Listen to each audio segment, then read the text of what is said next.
Brooke Shabbat Yom, brothers and sisters, Hebrews in Jamaica, the Caribbeans to the west, to the four corners of the earth, scattered greetings. This Shabbat lesson, we're going to continue the series, Chokmah, Shalomah, Wisdom of Solomon, part 5, we're going to Precept 14 to 16, that's Chokmah, Shalomah, Wisdom of Solomon, part 5, we're going to Precept chapter 14 to 16. It's on the screen. Again, one preparing himself to sail and about to pass through the raging waves, calleth upon a piece of wood more rotten than the vessel that carried him. For very desire of gain devised that, and the workman builded by his skill. But thy providence, O Father, governeth it, for thou hast made a way in the sea, and a safe path in the waves, showing that thou canst save from all danger, yea, though a man went to sea without art. Nevertheless, thou wouldest not that the works of thy wisdom should be idle, and therefore do men commit their life to a small piece of wood, and pass in the rough sea in a weak vessel are saved. For in the old time also, when the proud giants perished, the hope of the world governed by the hand escaped in a weak vessel, and left to all ages a seed of generation. For blessed is the wood whereby righteousness cometh, but that which is made with hands is cursed, as well it as he that made it, he because he made it, and it because being corrupted it was called God. For the ungodly and his ungodliness are both alike hateful unto Eliyahu. For that which is made shall be punished together with him that made it. Therefore even upon the idols of the Gentiles shall there be a visitation, because in the creature of Eliyahu they are become an abomination, and a stumbling blocks to the souls of men, and a snare to the feet of the unwise. For the devising of idols was the beginning of spiritual fornication, and the invention of them the corruption of life.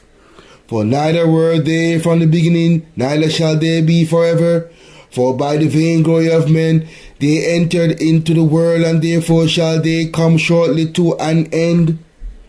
For a father afflicted the untimely mourning, when he had made an image of his child soon taken away, now honored him as a god, which was then a dead man, and delivered to those that were under him ceremonies and sacrifice.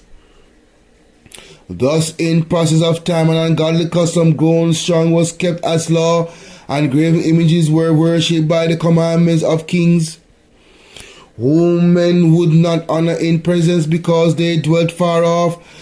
They took the counterfeit of his visage from far, and made an express image of a king whom they honored, to the end that by this their forwardness they might flatter him that was absent as if he were present. Also the singular diligence of the artificer did help to set forward the ignorant to more superstition. For he, peradventure, willing to please one in authority, forced all his skill to make the resemblance of the best fashion. And so the multitude, allured by the grace of the work, took him now for God, which a little before was about honored. And this was an occasion to deceive the world, for men serving either calamity or tyranny did ascribe unto stone and stocks in incommunicable name. Moreover, this was not enough for them, that they erred in the knowledge of Eliyahu, but whereas they lived in the great war of ignorance, those so great plagues call their peace. For whilst they slew their children in sacrifices, or used sacred ceremonies, or made revealing of strange rites, they kept neither lives nor marriage any longer undefiled, but either one slew another treacherously, or grieved him by adultery, so that they reign in all men without exception blood, manslaughter, theft, and dissimulation, corruption, unfaithfulness, tumults, perjury, disquieting of good men, forgetfulness of good turns, defiling of souls, changing of kind, disorder in marriages, adultery, and shameless uncleanliness. For the worshipping of idols not to be named is the beginning, the cause, and the end of all evil. For either they are mad when they be merry, or prophesy lies, or live unjustly, or else lightly forswear themselves. For inasmuch as their trust is in idols which have no life, though they swear falsely, yet they look not to be hurt. Howbeit for both causes they shall be justly punished. Howbeit for both causes shall they be justly punished, both because they thought not well of Eliyahu, giving heed unto idols, and also unjustly swore in deceit, despising holiness. For it is not the power of them by whom they swear, but it is the just vengeance of sinners that punisheth always the offense of the ungodly. But thou, O Eliyahu, art gracious and true, long-suffering and in mercy, all in all things. For if we sin, we are thine, knowing thy power, but we will not sin, knowing that we are counted thine. For to know thee in perfect righteousness, yea, to know thy power is the root of immortality. For neither did the mischievous invention of men deceive us, nor an image spotted with divers colors, the painter's fruitless labor, the sight whereof enticeth fools to lust after it, and so they desire the form of a dead image that hath no breath. Both they that make them, that they that desire them, and they that worship them are lovers of evil things, and are worthy to have such things to trust upon. For the potter temperate of earth fashioneth every vessel with the much labor for our service, yea, of the same clay he maketh both the vessel that serve for clean uses, and likewise also all such as serve to the contrary. But what is the use of either sort? The potter himself is the judge.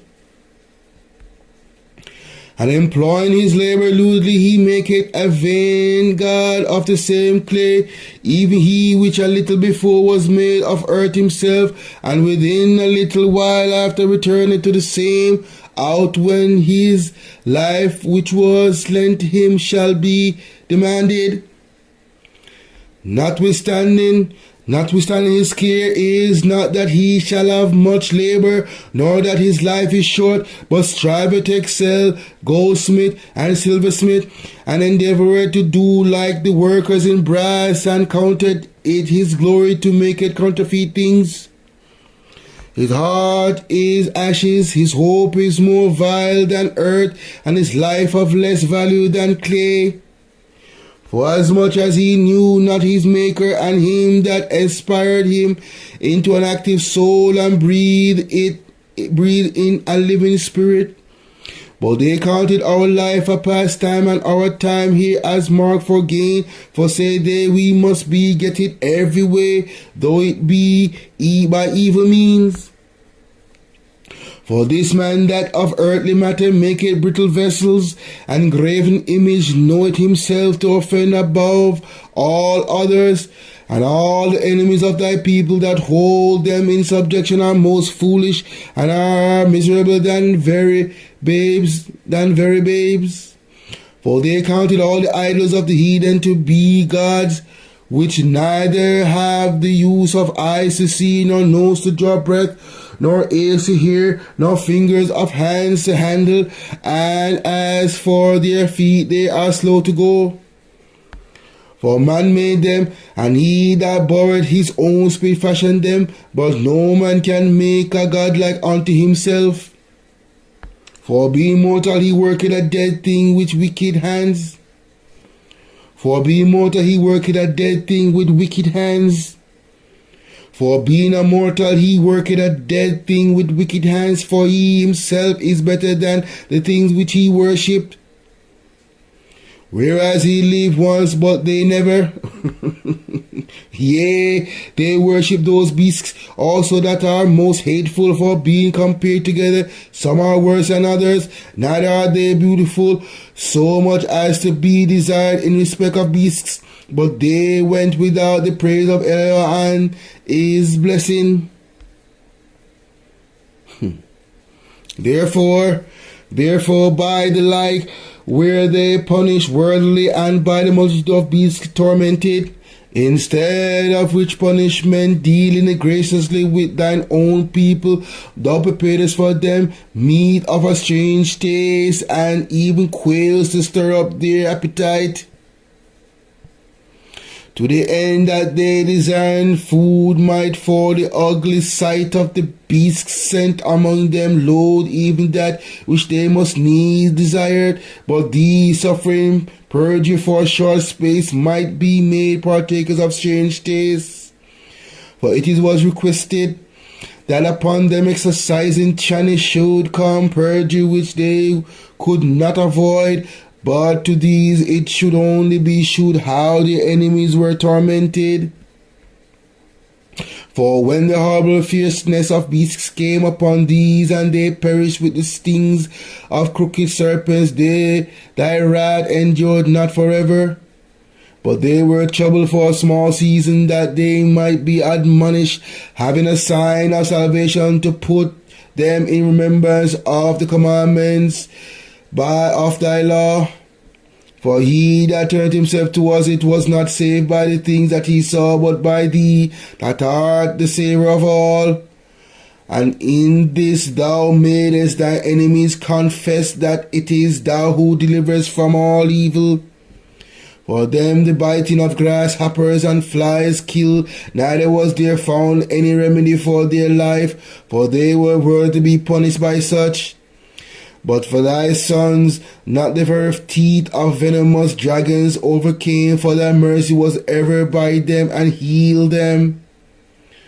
For they were pricked that they should remember thy words and were quickly saved, that not falling into deep forgetfulness they might be continually mindful of thy goodness. For it was neither herbs nor mollifying plaster that restored them to health, but thy word, O Yahuwah, which healeth all things. For thou hast power of life and death, thou leadest to the gates of hell and bring it up again. A man indeed killeth through his malice. And the spirit, when it is gone forth, returneth not, neither the soul receive up cometh again. But it is not possible to escape thine hand.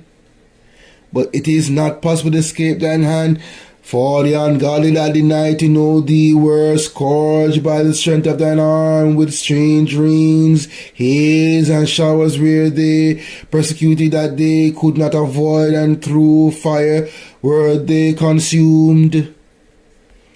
For which is most to be wondered at, the fire had more force in the water that quencheth all things.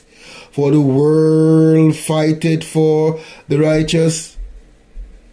For sometimes the flame was mitigated, that it might not burn up the beasts that were sent against the ungodly, but themselves might see and perceive that they were persecuted with the judgment of Eliyahu. And at another time it burneth even in the midst of water above the power of fire, that it might destroy the fruits of an unjust land.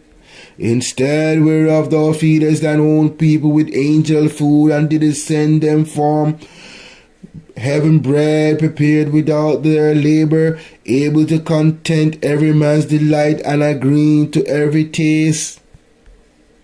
For thy substance declare thy sweetness unto thy children, and serving to the appetite of the eater, temperate itself to every man liking.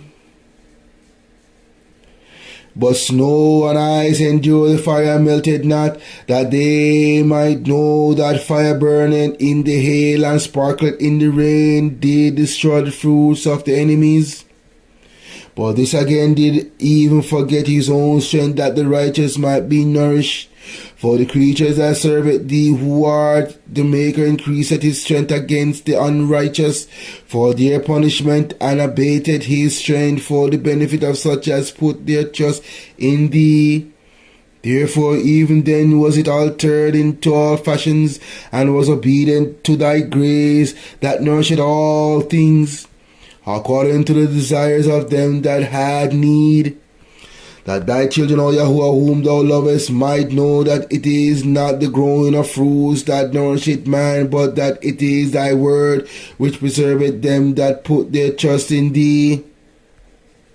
For that which was not destroyed of the fire being warmed with the sunbeam soon melted away, that it might be known that we must prevent the sun to give thee thanks, and at the day spring pray unto thee. For the hope of the unthankful shall melt away as the winter's hoar frost, and shall run away as unprofitable water. Okay, brothers and sisters, so we're going to Precept, chapter 14, verse 3 of Chokmah, Shalomah, right? Verse 3 said, But thy providence, O Father, governeth it, for thou hast made a way in the sea and a safe path in the waves.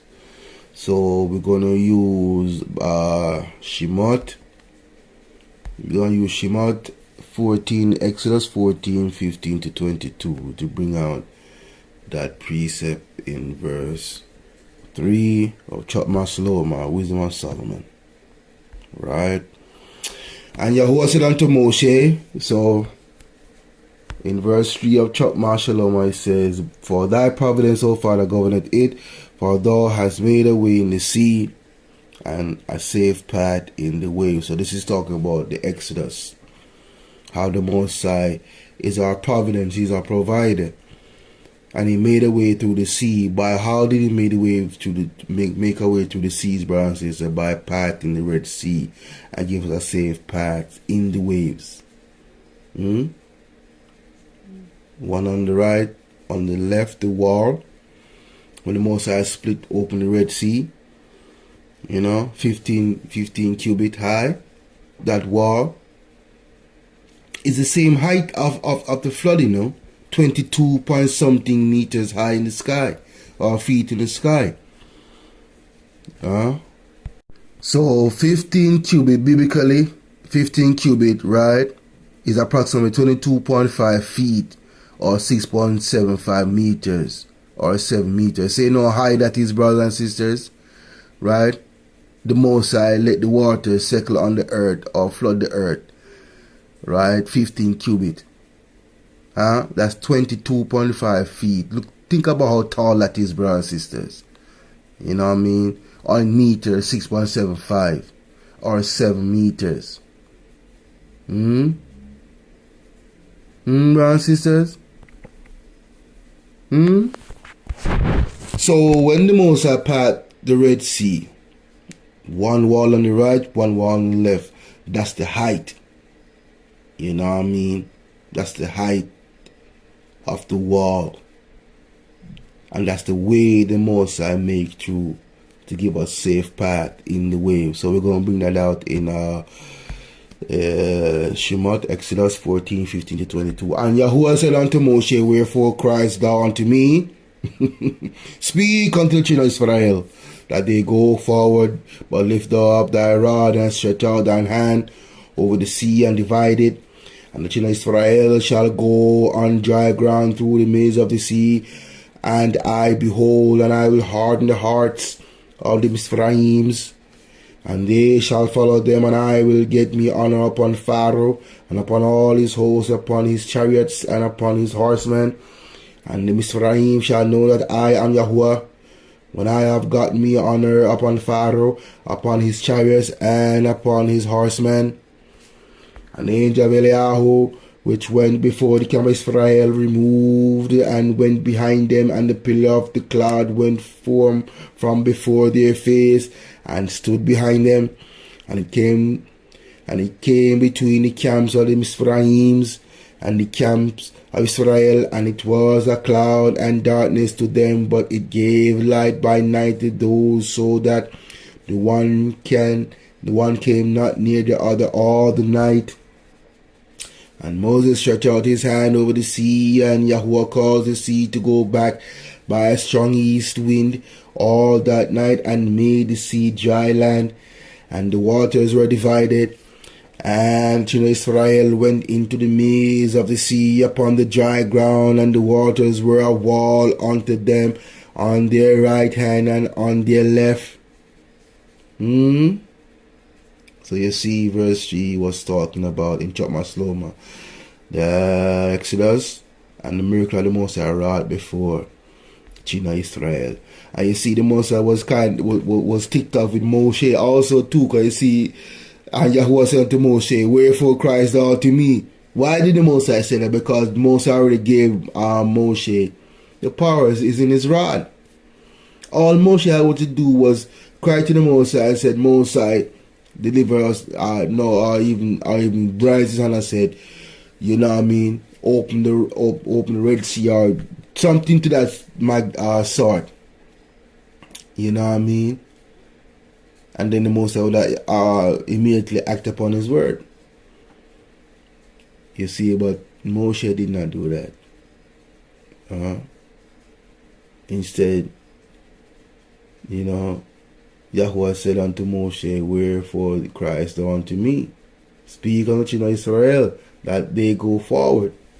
That they go forward, brothers and sisters. Tell them to have hope. Okay, brothers and sisters, verse 6 of Chokmah Shalomah. We're going to precept that. Verse 6 of Chokmah Shalomah. Right. And it states, for in the old time also, when the proud giants perished, the hope of the world governed by thy hand escaped in a weak vessel, and left to all ages, and a seed of generation. A seed of generation. So what that means, brothers, is we're going to bring that out with Genesis 6. We're going back to the beginning. Genesis 6, 1 to 4. On the screen. Genesis Bereshit 6, 1 to 4. And it came to pass, when men began to multiply on the face of the earth, and daughters were born unto them, that the sons of Eliyahu saw the daughters of men, that they were fair, and they took them wives of all which they chose. And Yahuwah said, my spirit shall not always strive with man, for that he also is flesh, yet his days shall be 120 years. There were giants in the earth in those days, and also after that, when the sons of Eliyahu came unto the daughters of men, and they bare children to them, the same came mighty men which were of old, men of renown. So you see what sin does, the transgression against the Most High natural laws had done. The Most High starts off by giving Adam and 900 and something years. 970, I believe. 30 years shy of 1,000. Perfection. And you know why the 30 years was cut off? Because of his sin. If you look at this scenario, hypothetical scenario, brothers and sisters, right? What if Adam had told Hawa no, and did not take the fruit? That's hypothetical, because we don't know what the Most High would have done. But my educational guess would have been that, he would have punished Hawa by herself and renew her somehow, or probably got rid of her and then create something new for Adam. But nevertheless, it happened, and sin came into the world. So as life keep going, the Most High shows mercy and keep prolonging life to the fulfillment of his word and prophecy. The age of man begin to fall from 9 to 8 to 7 to 6 to right down to 120 years. The Most High made us to be immortal in his split image. Immortal. Immortal, brother and sister. The devil couldn't come to Adam straight like that. Because when Hashatan saw Adam, he saw the Most High Yah. He saw Yahusha. That's what he saw. So that image terrified Hashatan, so he go to the weaker vessel. And I pray for my women, my so-called black women, that they may return back to Yahusha. Turn back to the Father Yah and Yahusha name. Come back to his laws, commandments, and statutes, and stop selling yourself and your body short. Same goes for the men of Yehuda, Levi and Benjamin, the 12 tribes. Come back to your masculinity, come back to your leadership, come back to your Eliyahu. In spirit as well as in body, brothers. And man and woman, we need to come together and work together. That's how we are going to navigate this Mercury life, brothers and sisters, which the enemy continually plotting against you both day and night. And the only way we can survive this is if we come together under the commandments of the Most High Yah. Abandon your religion, abandon your ideology, and seek Yah in Yahusha's name, and turn from your wicked ways. Alright, let's move on. So we're still Precept in verse 6, right? And we're going to use Bereshit 7:1-10. It's on your screen, Bereshit 7:1-10. And Yahuwah said unto Noe, Come thou and all thine house into the ark, for thee have I seen righteousness before me in this generation. Of every clean beast thou shalt take to thee by sevens the male and his female, and of the beasts they are not clean by two, the male and his female. Of fowls also of the air by sevens, the male and the female, to keep seed alive upon the face of all the earth.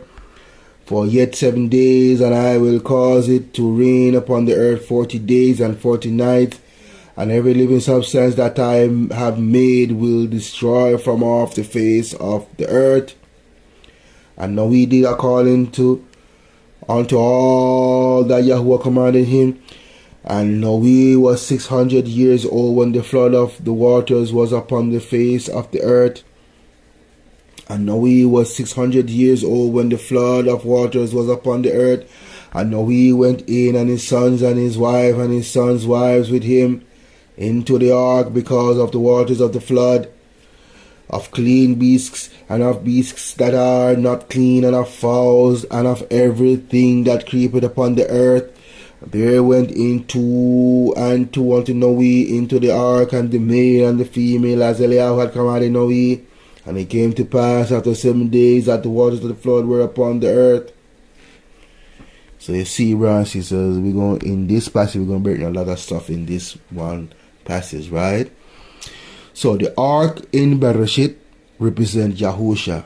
He is our saving grace. We enter into his salvation, we enter into his mercy, we enter into his grace, we enter into his commandments. That's the ark. That's the ark that protects his people, the sheep of his pastors. And the waves and the tussle of the sea is Babylonian, and their wickedness, the empire, and the tumultness of their wicked laws towards black people, so-called, whether we are scattered. Brothers and sisters, a lot of people like to sugarcoat and don't want to acknowledge that there's a systemic hatred and racism in this country, and whether we are scattered worldwide. But because they had made a little bit of money, and they don't have to encounter certain things, and even if they encounter certain things, they overlook it because they are making money, selling themselves short. Not acknowledging or being ignorant, that's the word, biblical word and reference and phrase. Ignorant to the devices of the devil, because they are making money with the devil. Let that sink in. So again, the ark is representative of Yahusha, right? That's Yahusha right there. And you're going to see, and number 7 is perfection for the Most High. 7 is a perfect number, right? 7 is a perfect number. 9 is the highest number. Everything else repeats after 9. You add a 0, 1, 0, 2, 3, 4, and so forth, right? And again, just to show you the reference again, 40 days and 40 nights. Who was in the wilderness 40 days and 40 nights? Barnes is Yahusha. So everything's about the Savior Yahusha. From the beginning, he was there with his Father. All these references you see, the ark, the saving of the beasts and animals. Yahusha is the Savior. Yahusha is the Savior. 40 days and 40 nights. Yahusha was in the wilderness 40 days and 40 nights fasting.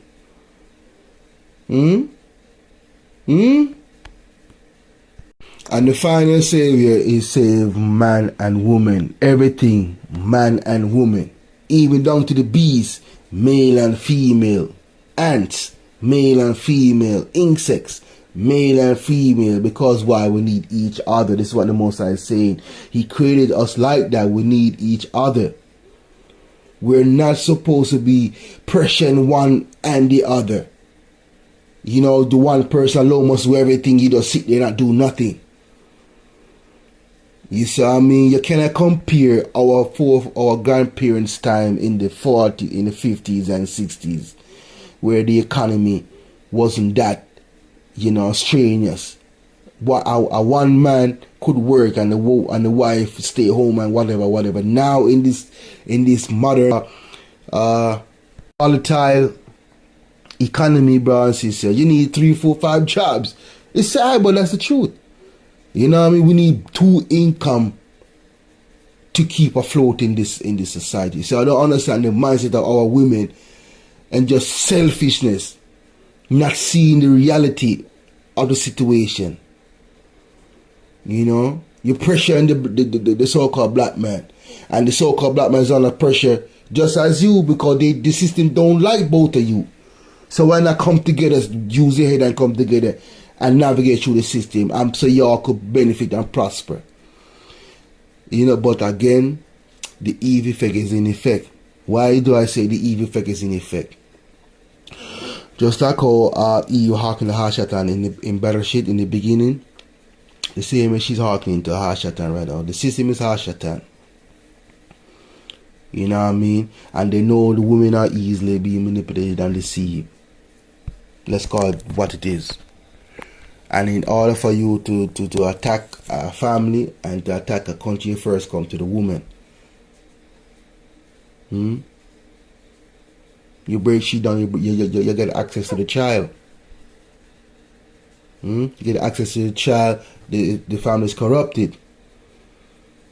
And once your family is corrupted, the both woman and the child fight against the black man. And she bring the system to the black man and fight him out and kill him. Take him out the house. And that's how you have the broken family. On top of that too, the wickedness of both male and female. You understand? The adulterousness of them, the fornication, the lust of them. Nobody want to stick together and work things out no more. Sooner or later, probably you jump ship and go and jump with Tom, Dick, and Harry as if you're female. And the same thing with Mary, run to Mary Jane. You know what I mean? And Sophie. I create another problem. Disease, folly, all type of foolishness. Destroying yourself through the web of lies and deceit of Hashatan. Because you are ignorant of the devices of Hashatan. We're going to precept verse 8 of Chokmah Shalomah chapter 14. Verse 8. On the screen. But that which is made with hands is cursed, as well it as he that made it, he, because he made it. And it, because being corruptible, it was called God. So we're going to use Psalms Tehillim 115, 6 to 8. Okay, so on the screen, Tehillim Psalms 115, 6 to 8. They have ears, but they hear not. Nose have they, but they smell not. They have hands, but they handle not. Feet have they, but they walk not. Neither speak they to their throat. They that make them are like unto them. So is everyone that trusted in them, brothers and sisters. Talk about their dumb idols. Talking about their dumb idols, brothers and sisters. How sad that is. It says, they which is made with hands, but that which is made with hands is cursed. You worship that thing that cannot do nothing for you. An empty vessel you are worshiping. Because of that you are cursed by it, and your prayers shall fall upon your own head, because no one will hear it. You're praying in vain, brothers and sisters. Those who put dumb idols and imagery and worshiping the creation instead of the Creator Himself. Okay, I'm not done with verse 8, brothers, because there's more to bring out in verse 8 of Chokmah, Shalomah. So we're going to go to the Apocrypha, Baruch 6. We're going to read the whole thing, right? So you could get the understanding of Baruch. Because you could get that book in 1611, King James, the Apocrypha. Likewise, Wisdom of Solomon, Chokmah, Shalomah, in the 1611 edition of the Apocrypha. Okay, brothers and sisters, on the screen, Baruch, right? Chapter 6. Baruch, chapter 6. Right, a copy of the letter which Jeremiah who sent to those led captive to Babylon. So, it's Jeremiah who wrote Baruch. Right. So the word Baruch in Hebrew is blessed or blessed one. Baruch or Baruch. Right, so Jeremiah who is the one who wrote Baruch. So a copy of the letter which Jeremiah who sent to those led captive to Babylon by the king of Babylonians to tell them what Eliyahu had commanded him. For the sins you committed before Eliyahu, you are being led captive to Babylon by Nebuchadnezzar, king of the Babylonians. So the Mosai, if you notice how the Mosai speak and relate his words, he always likes to explain himself in detail. Before he hands the judgment down, he always bring it back to remember. That way, when the judgment comes, you're not unaware of it, because you gotta remember what he had done against the Mosai, how the Mosai was grieved with you. 40 years. I want you to think about it. 40 years. You know what generation died in that wilderness because of their stiff-necked and hardened hearts, brothers and sisters? A copy of the letter which Jeremiah who sent to those led captive to Babylon by the king of the Babylonians to tell them what Eliyahu had commanded him. For the sins you committed before Eliyahu, you are being led captive to Babylon by Nebuchadnezzar, king of Babylonians. When you reach Babylon, you will be there many years, as a long time, 70 generation. After that, I will bring you 7 generation. After that, I will bring you back from there in peace. So that's 70 years, 7 generation.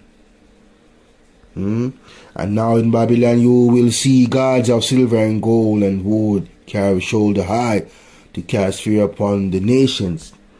Take care that you yourself do not become like these foreigners, and let not such fear possess you. When you see the crowd before them and behind worshiping them, say in your hearts, you, Yahuwah, are the one to be worshipped. For my angel is with you, and he will keep watch on you. Their tongues are smooth by woodworks. They are covered with gold and silver, but they are frauds and cannot speak. Their tongues are smooth by woodworkers. They were covered with gold and silver, but they are frauds and cannot speak. People bring gold as though for a girl fond of dressing up. People bring gold as though for a girl fond of dressing up, and prepare crowns for the heads of their gods. Then sometimes the priests fetch the gold and silver from their gods and spend it on themselves. Sound familiar? Going on in Christian and religious churches and mosques today.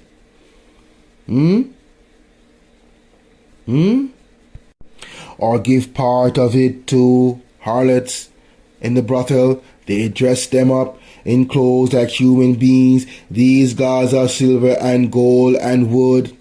Though they were wrapped in purple clothing, they are not safe from rust of corrosion.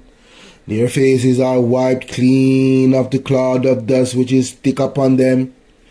Each has a scepter like the human ruler of a district, but none can do away with those that offend against it.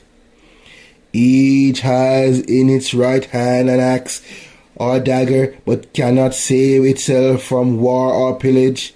Thus it is known they are not gods, do not fear them. As useless as a broken pot are their gods set up in their temples, their eyes full of dust from the feet of those who enter.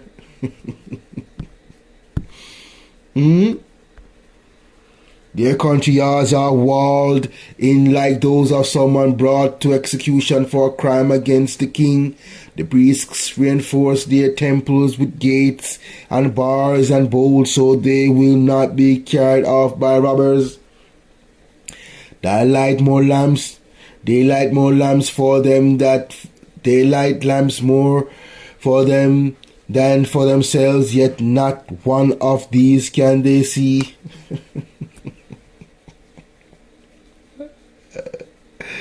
The Most High tell you, he has a sense of humor, right?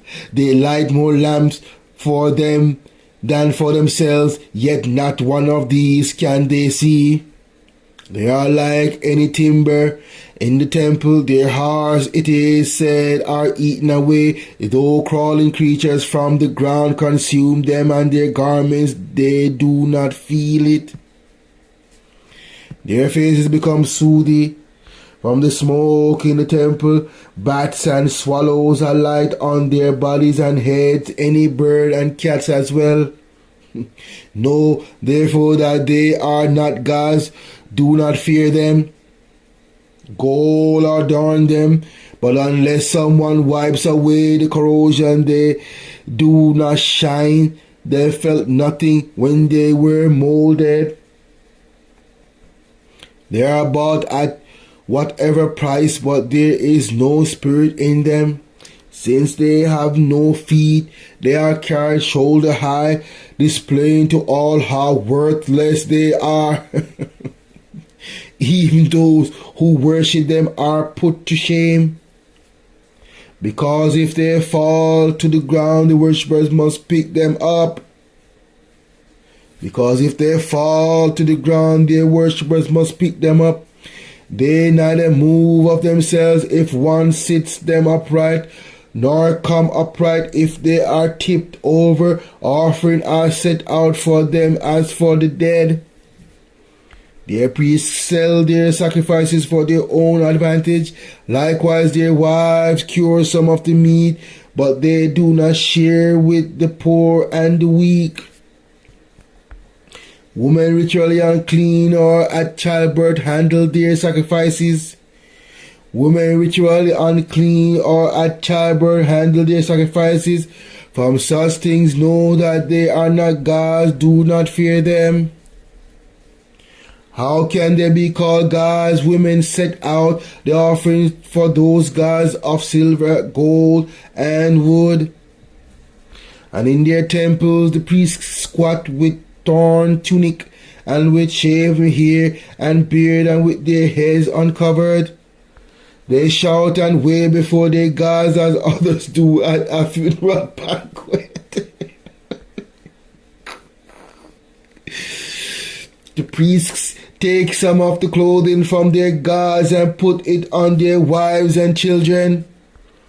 Whether these gods are treated well or badly by anyone, they cannot repay it.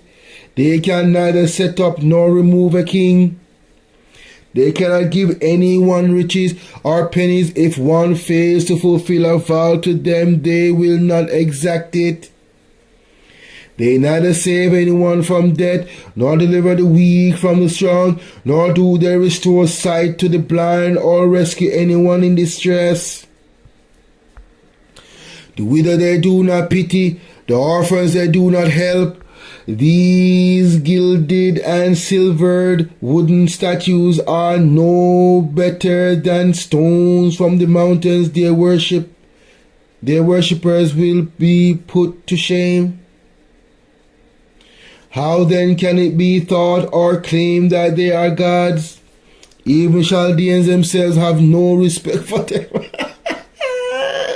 Why the most I say that? Because even the Chaldeans, they are the worshippers too, but they don't respect their gods, you see. Even the Chaldeans themselves have no respect for them, for when they see a deaf mute, unable to speak, they bring forward Baal and expect him to make a sound. I'm sorry, brothers and sisters. As though he could hear. The Most High have a sense of humor. He's trying to bring a point across, brothers and sisters. He's the only true and living Eliyahu. Verse 41. They themselves are unable to reflect and abandon these gods, for they have no sense. And the women with cords around them sit by the roads, burning chaff for incense. And whenever one of them is taken aside by some passerby who lies with her, she mocks her neighbor who has not been thus worthy and has not had her cord broken. All that is done for these gods is a fraud. How then can it be though or claim that they are gods? They are produced by woodworkers and goldsmiths. They are nothing other than what these artisans wish them to be. Even those who produce them are not long-lived. How then can the things they have produced be gods? They have left frauds and disgrace to their successors. For when world distress comes upon them, the priests deliberate among themselves where they can hide with them. How then can one not understand that these are not gods who save themselves, neither from war nor from disaster? Beings that are wooden, gilded and silvered, they will later be known for frauds to all nations and kings. It will be clear that they are not gods, but human handwork, and that Eliyahu's work is not in them. It is not obvious that they are not gods. Is it not obvious that they are not gods? Is it not obvious that they are not gods? They set no king over the land, nor do they give rain. They neither vindicate their own rights, nor do they rescue any wronged from. They are powerless, for they are powerless. They are like crowns. They are like crows in mid-air, for when fire breaks out in the temple of these wooden or gilded or silvered gods, though the priests flee and are safe, they themselves are burned up in the fire like timbers. They cannot resist a king or enemy force. How then can it be admitted or thought that they are gods? They are safe from neither thieves nor bandits, these wooden and silvered and gilded gods. Anyone who can will strip off the gold and the silver and go away with the clothing that was on them. They cannot help themselves. How much better to be a king, displaying his valor, or handy tool in a house, the joy of its owner, than these false gods? Better the door of a house protecting whatever is within than these false gods. Better a wooden pose in a palace than these false gods? The sun and moon and stars are bright, obedient in the tasks for which they are sent. Likewise, the lightning when it flashes is a great light, a great sight, and the one wind blows over every land. The clouds too, when commanded by Eliyahu to proceed across the whole world, fulfill the commands. And fire sent from on high to burn up the mountains, and the forest carries out its command. But these false Eliyahus, these false gods are not their equal, whether in appearance or in power. So it is unthinkable and cannot be claimed that they are gods. They can neither execute judgment nor benefit anyone. Know therefore that they are not gods, nor do not fear them. Know therefore they are not gods, do not fear them. Kings they can neither curse nor bless. They show the nations no signs in the heavens, nor do they shine like the sun, nor give light like the moon. The beasts are better than they. Beasts cannot help themselves by feeling or fleeing to shelter. The beasts are better than they.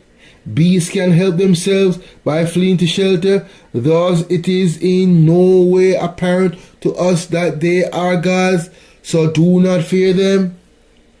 For like a scarecrow in a cucumber patch, providing no protection, are their wooden, gilded, silver gods.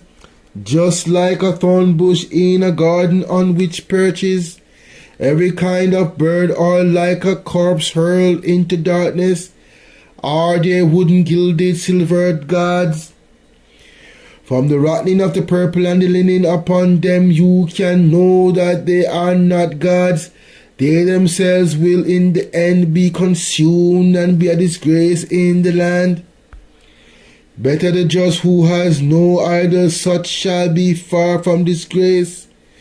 Better the just who has no idols, such shall be far from disgrace. You see the fullness of Baruch. Baruch bring out chapter 8, verse 8 of Chokmah Shalomah of chapter 14. Brothers and sisters, that's a beautiful thing, brothers and sisters. Turn from you wicked and for your idols. Okay, brothers and sisters, I'm not done yet. I'm bringing out the false gods and show you the stupidity of mankind, of ignoring the true and living Eliyahu. The Eliyahu of Israel. Yahuwah is his name. Yahusha is his saving grace for children of Israel. And for those that we cling unto in Israel, he is the one that created the heavens and the earth, the seas and all that therein is, living, creeping, visible and invisible. He is the creator of all, good and evil.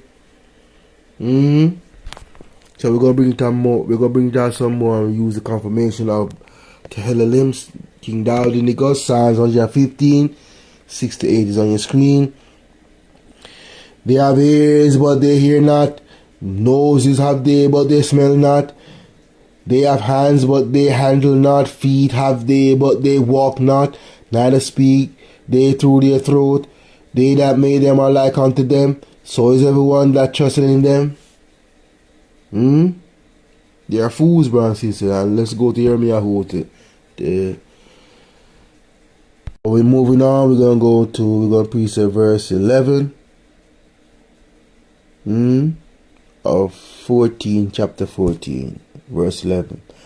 Therefore, even upon the idols of the Gentiles shall there be a visitation, because in the creature of Eliyahu they are become an abomination, and a stumbling blocks to the souls of men, and a snare to the feet of the unwise. So we'll go to Yirmiyahu, right? Yirmiyahu 10, 5 to 8. They are upright as a palm tree, but speak not. They must need to be born because they cannot go. Be not afraid of them, for they cannot do evil, neither also is it in them to do good. For as much as there is none like unto thee, O Yahuwah, thou art great, and thy name is great in might. Who would not fear thee, O King of nations? For to thee doeth it appertain, for as much as among all the wise men of the nations and in all their kingdoms, there is none like unto thee, but they are altogether brutish and foolish. The stock is a doctrine of vanity. Their stocks is a doctrine of vanities, brothers and sisters. Wither away foolishness. Alright, we're gonna finish up the precept of chapter 14 with Habakkuk 2, 16 to 18. That's Habakkuk 2, 16 to 18. Thou art filled with shame for glory. Drink thou also, and let thy foreskin be uncovered. The cup of Yahuwah's right hand shall be turned unto thee, and shameful spewing shall be unto thy glory. For the violence of Lebanon and cover thee. The violence of Lebanon shall cover thee, and the spoil of beasts, which made them afraid because of men's blood, and of the violence of the land of the city, and of all that dwell therein. What profited the graven image, that the maker thereof hath graven it? The molten image and a teacher of lies, that the maker of his work trusted therein, to make dumb idols. Woe unto him that said to the wood, awake, to the dumb stone, arise. He shall teach. Behold, it is laid over with gold and silver, and there is no breath at all in the midst of it. But Yahuwah is in his holy temple. But Yahuwah is in his holy temple. But Yahuwah is in his holy temple. Let all the earth keep silent before him. Going on to chapter 15, brothers and sisters, of Chokmah, Shalomah, Wisdom of Solomon, and we're going to use Romans 9, 8 to 11 to bring out verse 7.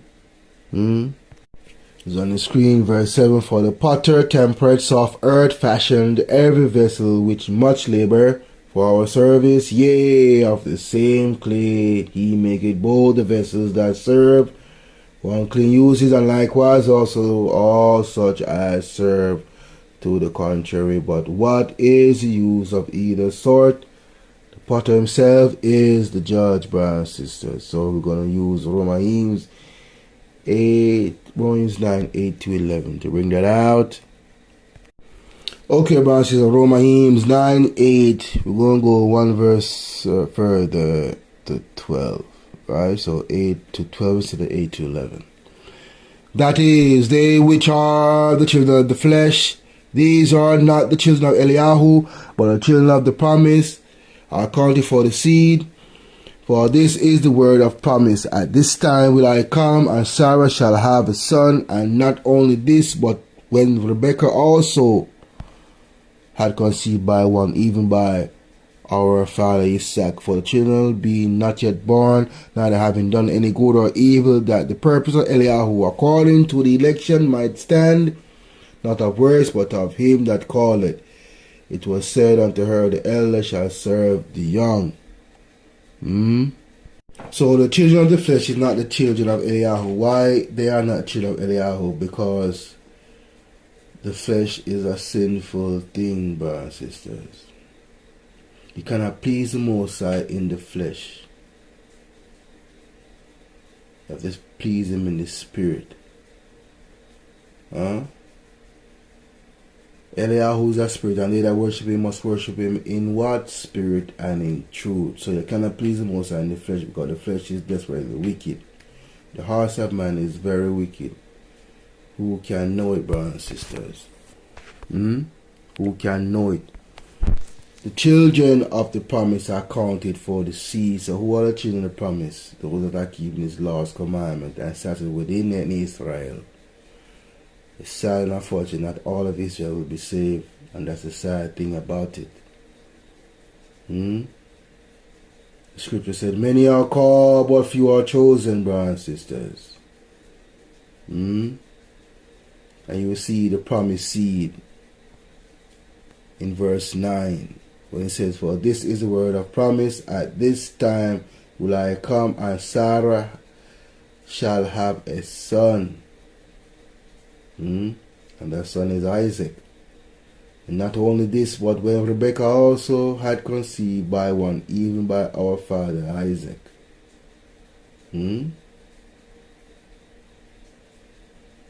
Came Jacob. For the children being not yet born, neither having done any good or evil, that the purpose of Eliab according to the election might stand, not of works, but of him that calleth. So we know Rebekah had twins, right? Esau and Jacob.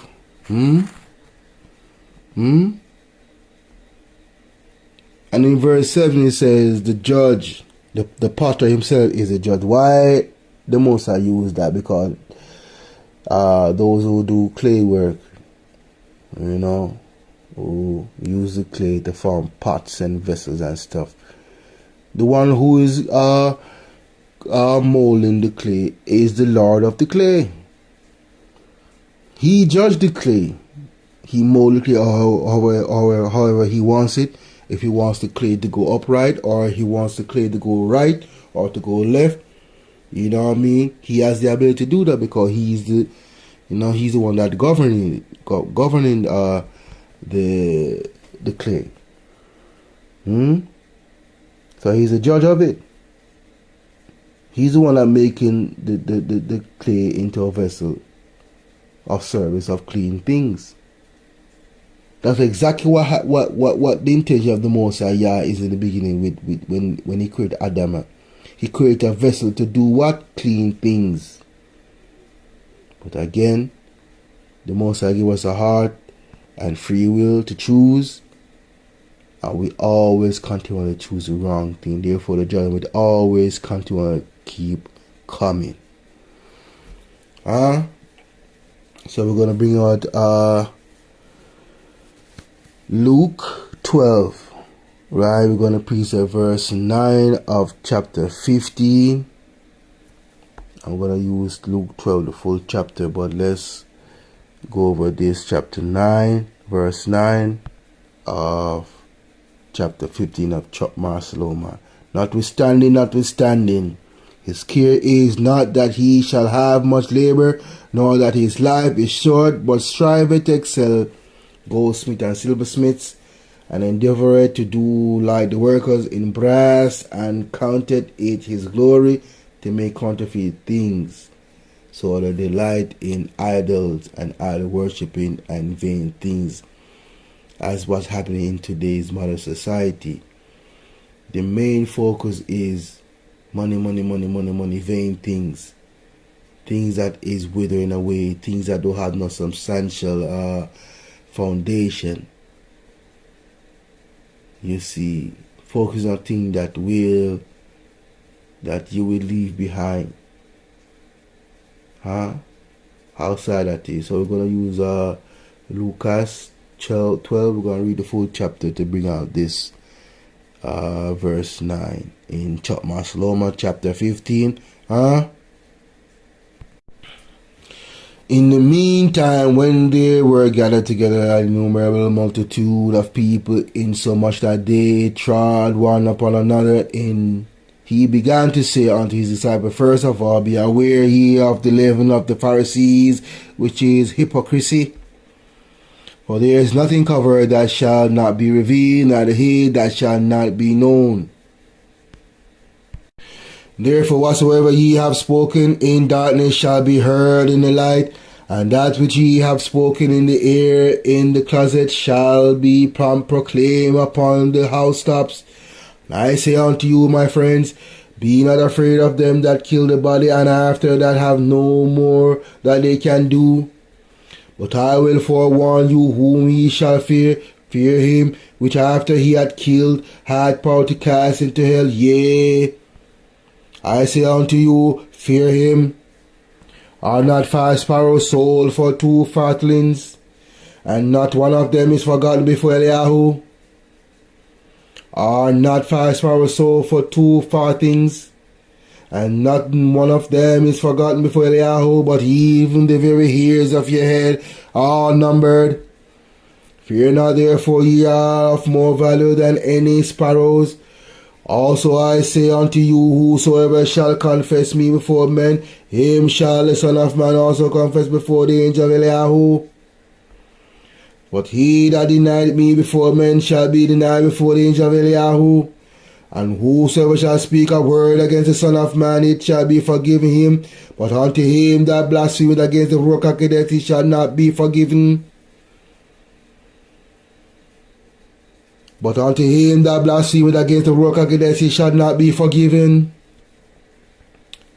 But unto him that blasphemeth against the Ruach HaKodesh, it shall not be forgiven. And when they bring you unto the synagogues and unto the magistrates and powers, take ye no thought how or what things ye shall answer, or what ye shall say. For the Ruach HaKodesh shall teach you in the same hour what ye ought to say. And one of the company said unto him, Master, speak to my brother, that he divide inheritance with me. And he said unto him, Man, who made me a judge or a divider over you? And he said unto them, Take heed, be aware of the covetousness of a man's life consisteth not in the abundance of the things which he possesseth. And he spake a parable unto them, saying, The ground of a certain rich man brought forth plentifully. And he thought within himself, saying, What shall I do? Because I have no room where he bestow my fruits. And he said, This will I do, I will put down my barns and build greater, and there will I bestow all my fruits and my goods. And I say to my soul, Thou hast much goods laid up for many years, take thine ease, eat, drink, and be merry. But Eliyahu said unto him, Thou fool, this night thy soul shall be required of thee. Then who shall those things be which thou hast provided? So is he that laid up treasure for himself, and is not rich towards Eliyahu. And he said unto his disciples, Therefore I say unto you, take no thought for your life, what ye shall eat, neither for the body, for what ye shall put on. The life is more than meat. The life is more than meat. The life is more than meat, and the body is more than raiment. Consider the ravens, for they neither sow nor reap, which neither have storehouse nor barn, and Eliyahu feedeth them. How much more are ye better than the fowls? And which of you with taking thought can add to his stature 1 cubit? And if ye then not be able to do that thing which is least, why take ye thought for the rest? Consider the lilies, how they grow, they toil not, they spin not, and yet I say unto you that Solomon in all his glory was not arrayed like one of these. And if then Eliyahu so clothed the grass, which is today in the field and tomorrow is cast into the oven, how much more will he clothe you, O ye of little faith? And seek not ye what ye shall eat, or what ye shall drink, neither be ye of doubtful mind. For all these things do the nations of the world seek ye after, and your Father knoweth that ye have need of these things. But rather seek ye the kingdom of Eliyahu, and all these things shall be added unto thee. But rather seek ye the kingdom of Eliyahu, and all these things shall be added unto you. Fear not, little flock, for it is your Father's good pleasure to give you the kingdom. Sell that ye have, and give alms, provide yourself bags which wax not old, and treasure in the heavens that faileth not, where no thief approacheth, neither moth corrupteth. For where your treasures is, there will your heart be also. Let your lamps be girded about, and your lights burning, and ye yourselves, like unto men that wait for their Lord, when he will return from the wedding, that when he cometh and knocketh, they may open unto him immediately. Blessed are those servants. Blessed are those servants whom the Adonai, when he cometh, shall find watching. Verily I say unto you, that he shall gird himself and make them to sit down to meat, and will come forth and serve them. And if he shall come in the second watch, or come in the third watch, and find them also, blessed are those servants. And this know, that if the good man of the house had known what hour the thief would come, he would have watched, and not have suffered his house to be broken through. Be he therefore ready also, for the Son of Man cometh at an hour when ye think not. Then Caiaphas said unto him, Adonai, speakest thou this parable unto us, or even to all? And the Adonai said, Who then is that faithful and wise steward, whom his Adonai shall make ruler over his household, to give them their portion of meat in due season? Blessed is that servant whom his Adonai, when he cometh, shall find so doing. Of a truth I say unto you, that he will make him ruler over all that he hath.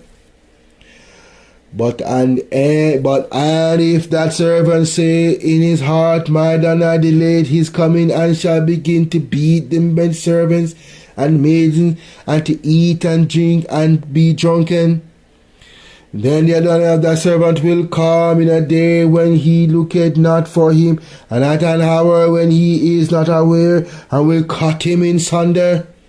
I will appoint him his portion for the unbelief with the unbelief. And that servant which knew his Lord's will, and prepared not himself, neither did according to his will, shall be beaten with many stripes. But he that knew not, and did commit things worthy of stripes, shall be beaten with few stripes. For unto whomsoever much is given, of him shall be much required. To whom men have committed much, of him they will ask the more. I am come to send fire on the earth. I am come to send fire on the earth. I am come to send fire on the earth, and what will I, if it be already kindled? But I have a baptism to be baptized with, and how am I straitened till it be accomplished? Suppose ye that I am come to give peace on earth. I tell you, nay, but rather division. Suppose ye that I am come to give peace on earth. I tell you, nay, but rather division. For from henceforth there shall be 5 in one house divided, 3 against 2, and 2 against 3. The father shall be divided against the son, and the son against the father, the mother against the daughter, and the daughter against the mother-in-law against the daughter-in-law, and the daughter-in-law against her mother-in-law. And he said also to the people, When ye see a cloud rise out of the west, straightway ye say, There cometh a shower, and so it is. And when ye see the south wind blow, ye say, There will be heat, and it cometh to pass. Ye hypocrites, ye can discern the face of the sky and of the earth, but how is it that ye do not discern this time? Yea, and why even of yourself judge ye not what is right? When thou goest with thine adversary to the magistrate, as thou art in the way, give diligence that thou mayest be delivered from him. Lest he hail thee to the judge, and the judge deliver thee to the officer, and the officer cast thee in prison. I tell thee, thou shalt not depart thence till thou hast paid the very last mite. Wisdom, I tell you, brothers and sisters. Wisdom. Okay, so we finished Precept in chapter 15. So we're going to move to chapter 16, and we're going to start with verse 3 of chapter 16. To the end that they desired food might fall the ugly sight of the beast sent among them, loath even that which they must needs desire, but the suffering perjure for a short space might be made partakers of a strange taste. So we'll go to Numbers 21, 1 and 6 for that. Okay, it's on the screen. Numbers Bibin Bar, Numbers 21, 1 to 6. And when King Arad, the Canaanite which dwell in the south, heard tell that Israel came by the way of the spies, then he fought against Israel and took some of them prisoners. And Israel vowed unto Yahuwah and said, if thou wilt indeed deliver this people into my hand, then I will utterly destroy their cities. Yahuwah hearkened to the voice of Israel, and they brought up the Canaanites, and they utterly destroyed them and their cities. And he called the name of the place Hormah. And they journeyed from Mount Hor by the way of the Red Sea to compass the land of Edom. The soul of the people was much discouraged because of the way. Right? And the people spake against Eliyahu and against Moshe, wherefore have ye brought us out of Mizraim to die in the wilderness? For there is no bread, neither is there any water, and our souls loathe this light bread. And Yahuwah sent fierce serpents among the people, and they bite the people, and much of Israel died. So you see, brothers and sisters, the Most High continually frustrated with the people of the sheep of his pastors. And as we said in 16 verse 3, to the end that they desiring food might for the ugly sight of the beasts sent among them, loathe even that. So the beast the Most High sent is serpents, wild serpents, to eat up children of Israel. You understand? Because they continue to murmur against Yah and Moshe. Ungrateful. Many of our people are ungrateful, and you can see that ungratefulness today.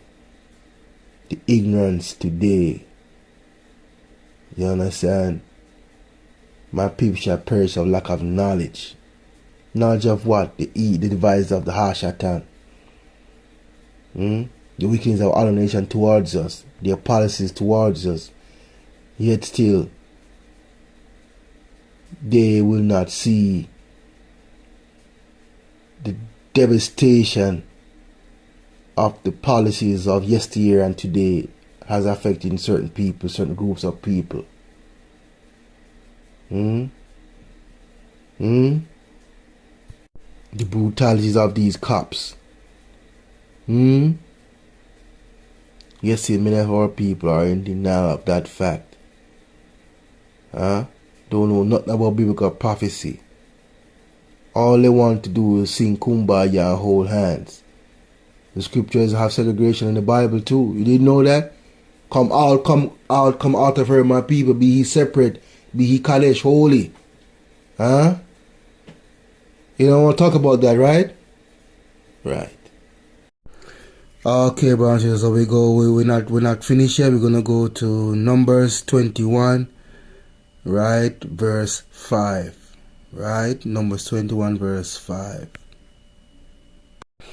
And the people spake against Eliyahu and against Moshe, wherefore have ye brought us up out of Egypt to die in the wilderness? For there is no bread, whither is there any water, and our souls loathe this light bread.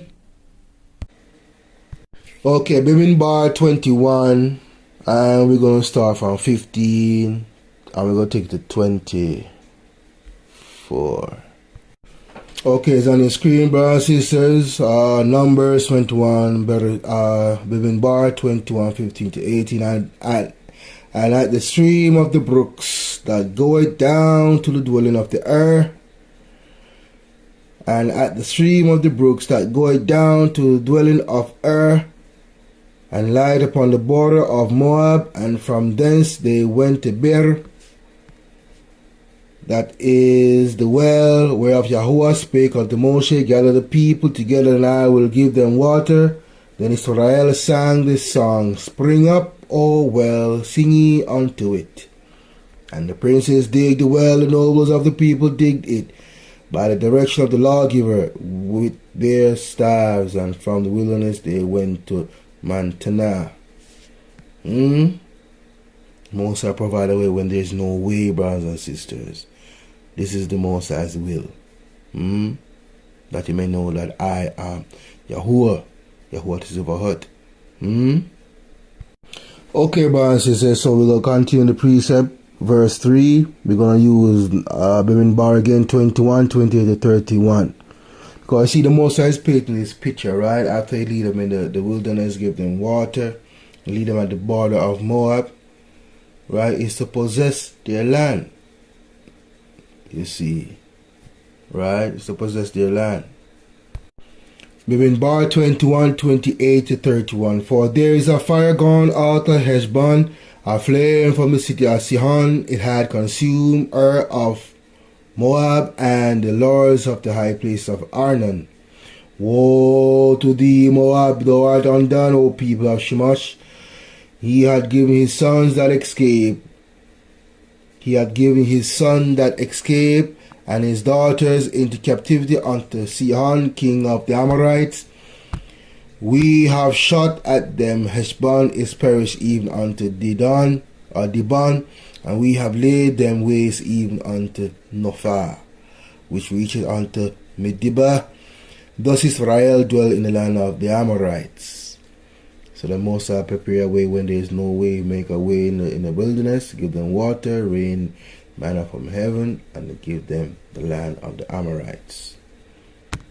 The Most High is awesome, brothers. He says, make a way when there is no way. Okay, verse 5 of chapter 16. Chokmah, Shalomah. For when the horrible fierceness of beasts came upon these, and they perished with the stings of the crooked serpents, thy wrath endured not forever. So we're going to use Corinthians, Rishon, 1 Corinthians 10, 1 to 9 to bring that out.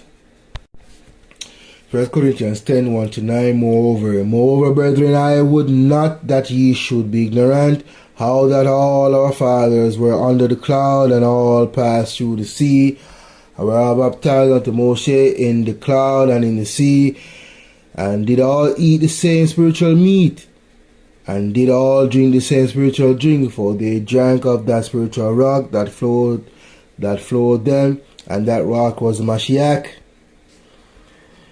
But with many of them Eliyahu was not well pleased, for they were overthrown in the wilderness. Now these things were our examples, to the intent we should not lust after evil things, as they also lusted. Neither be ye idolaters, as were some of them, as it is written, the people sat down to eat and drink, and rose up to play. Neither let us commit fornication, as some of them committed, and fell in one day 320,000. 23,000 died in one day. Now let us tempt Mashiach, as some of them also tempted and were destroyed of serpents. I tell the Mashiach was there from the beginning. He's the one doing the work, Sending out these angels to do the work.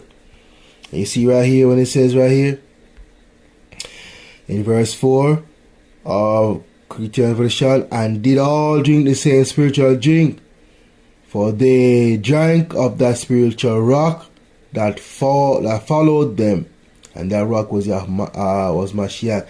And it's also a symbolic rock in Horeb, when Moses was provoked by the people and he smote the rock and water come out of that rock. That's the same spiritual rock.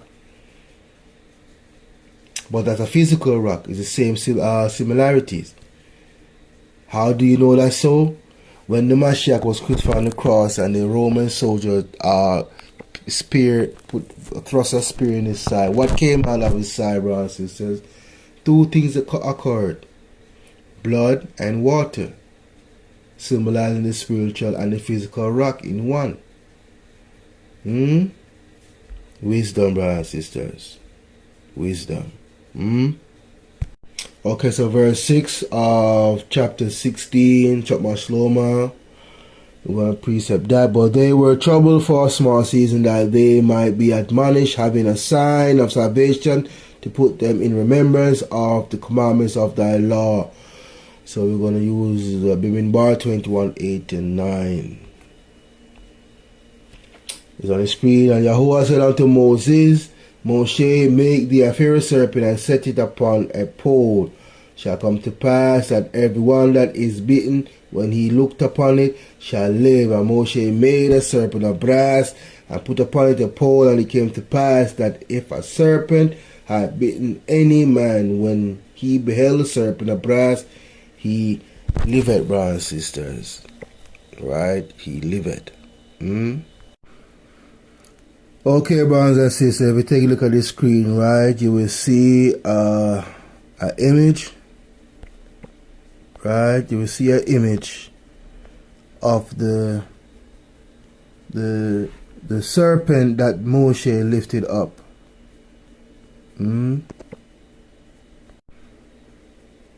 So the image that you see on the screen, brothers and sisters, as according to Bimini Bar, and in verse 9 it said, and Moshe made a serpent of brass and put upon a pole, and it came to pass that if a serpent had bitten any man, when he beheld the serpent of brass, he lived. So if you look at the screen, this is the brass serpent that Moses made, and it's still in our land in Israel right now, brothers and sisters. It's a very real thing.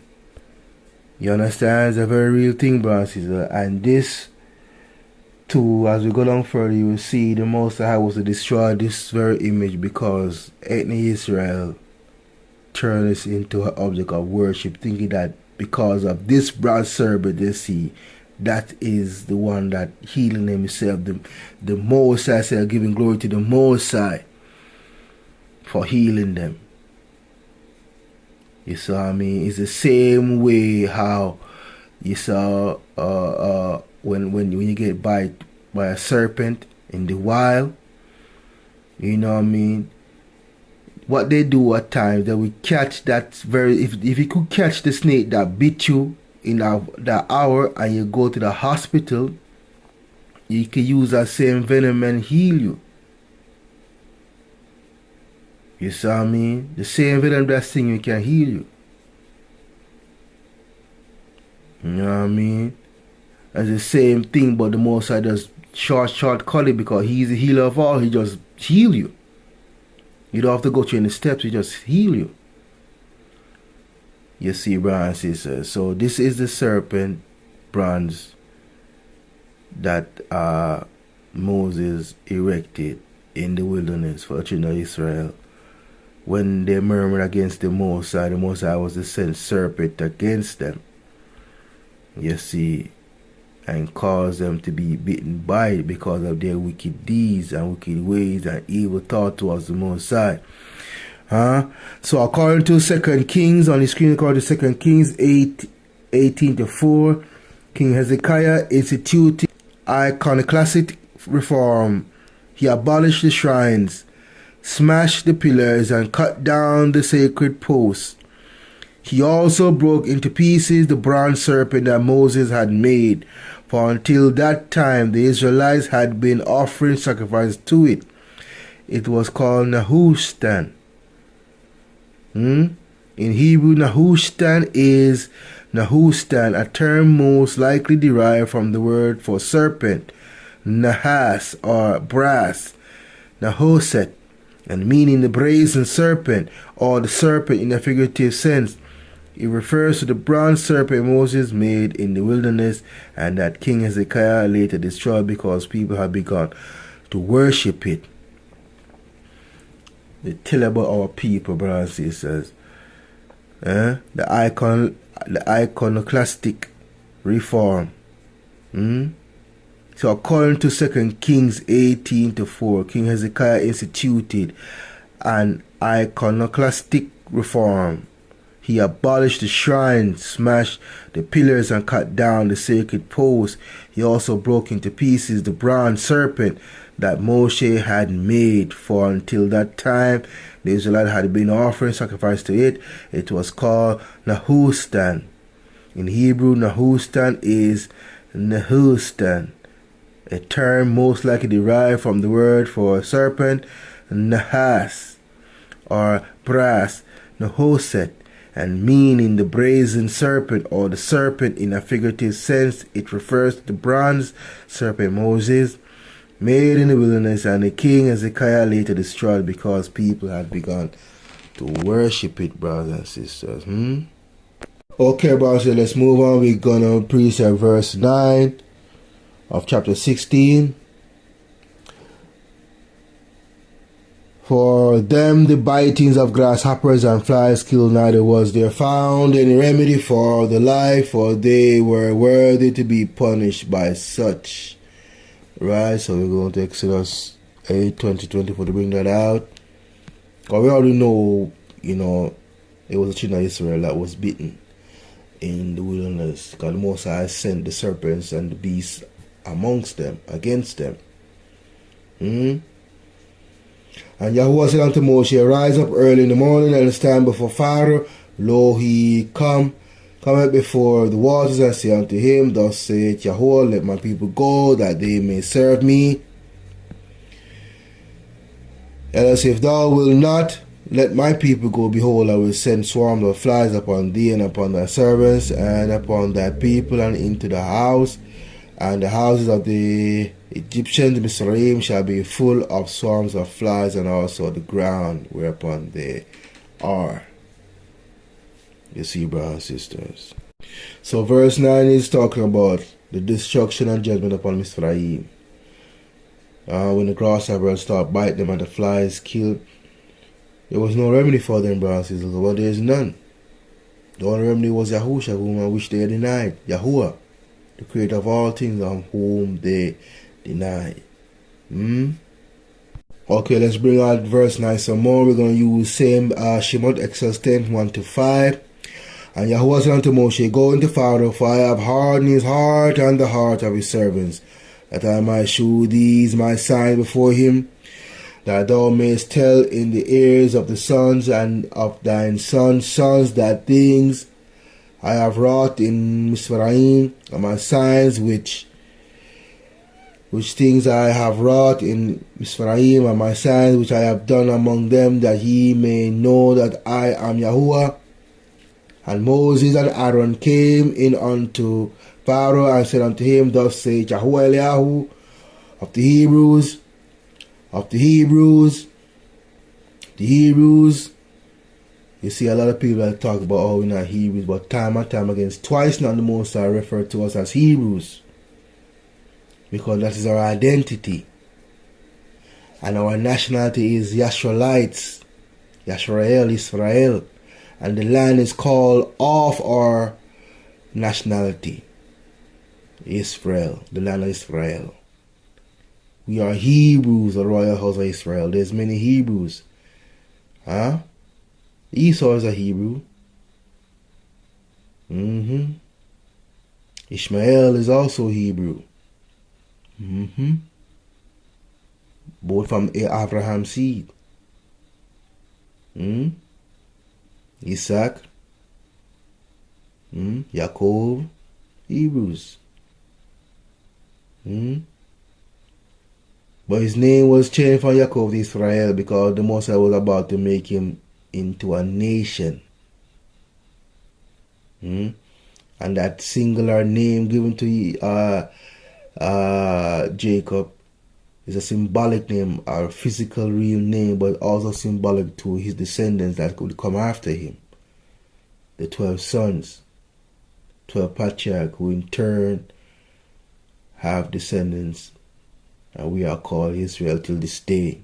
Ethnic Israel till this day.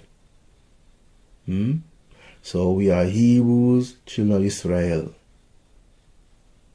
or Hebrew Israelites. But I prefer Hebrews, children of Israel.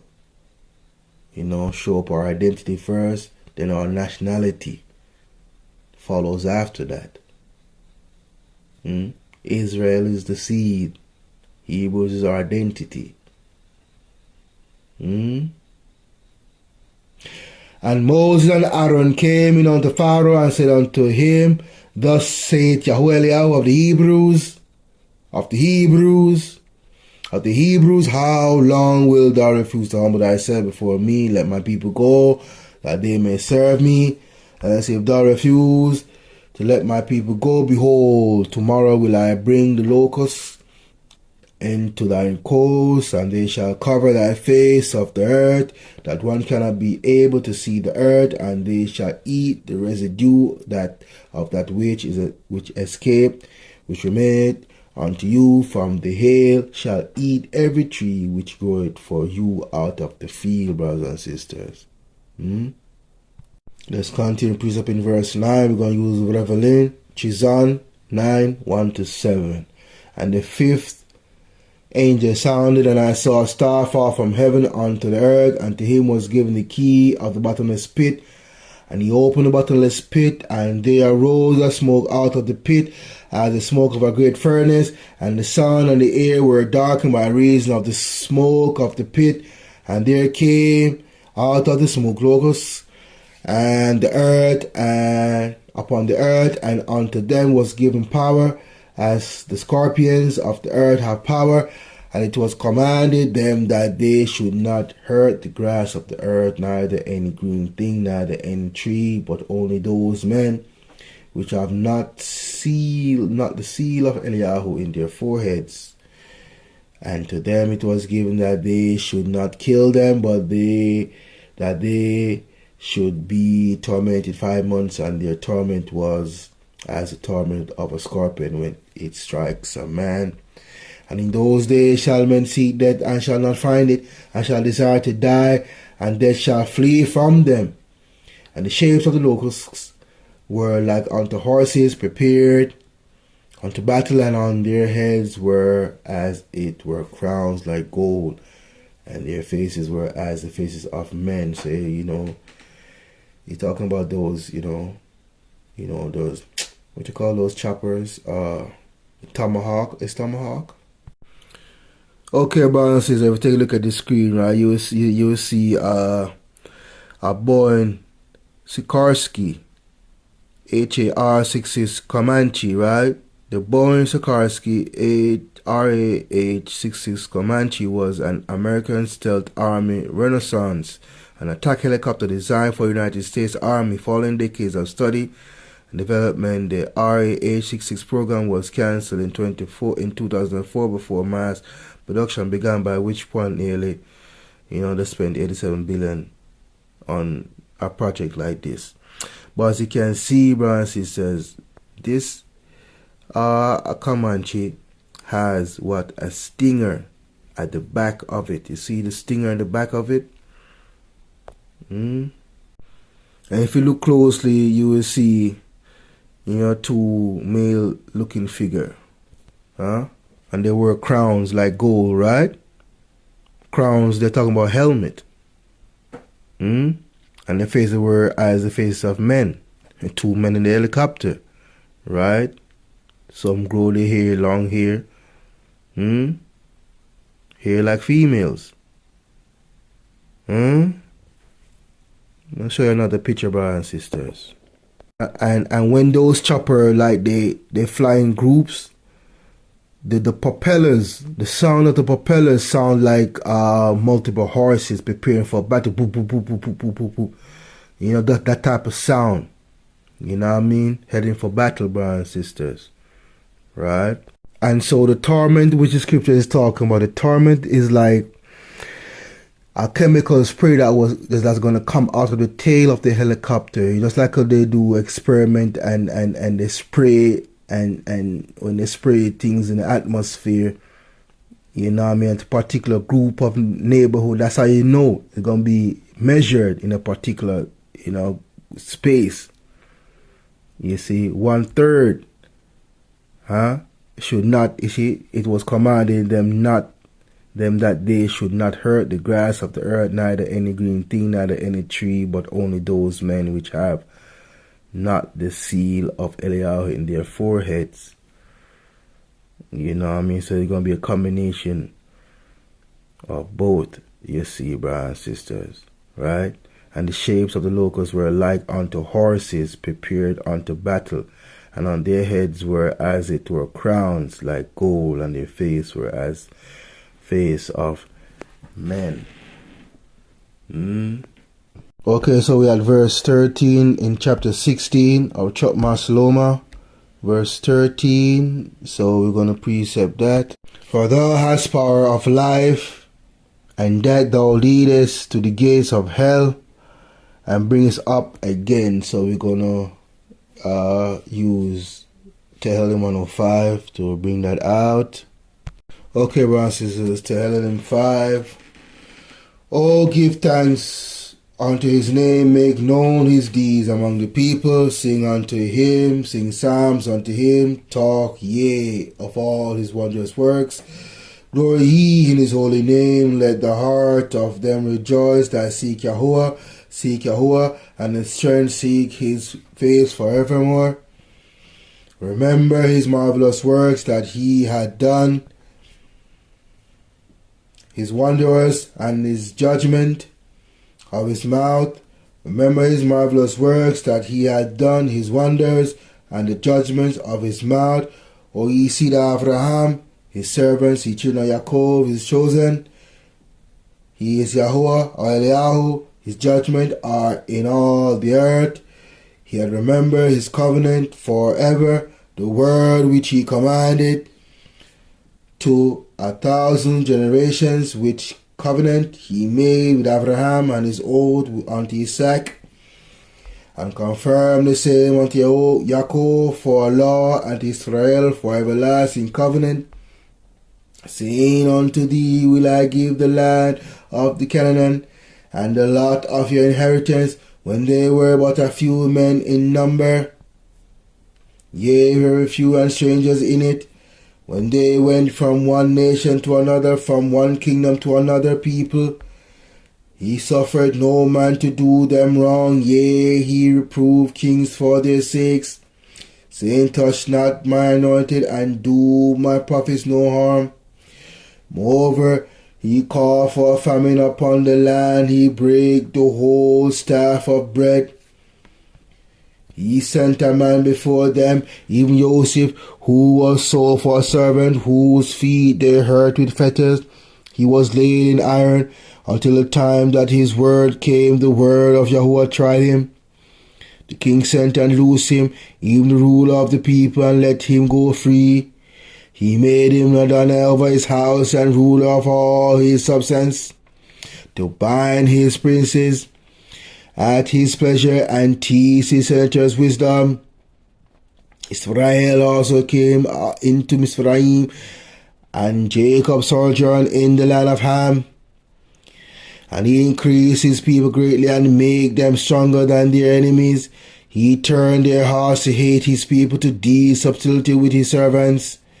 He sent Moshe his servant Aaron, whom he had chosen. They shewed his sign among them on wonders in the land of Ham.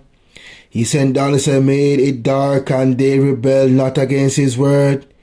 He turned their waters into blood, and slew their fish. Their land brought forth frogs in abundance in the chambers of their kings.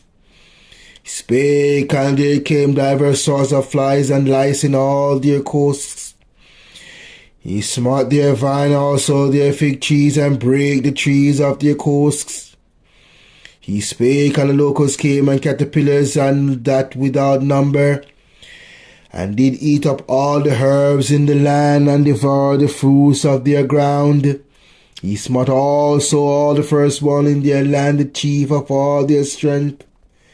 He brought them forth also with silver and gold, and there was not one feeble person among their tribes.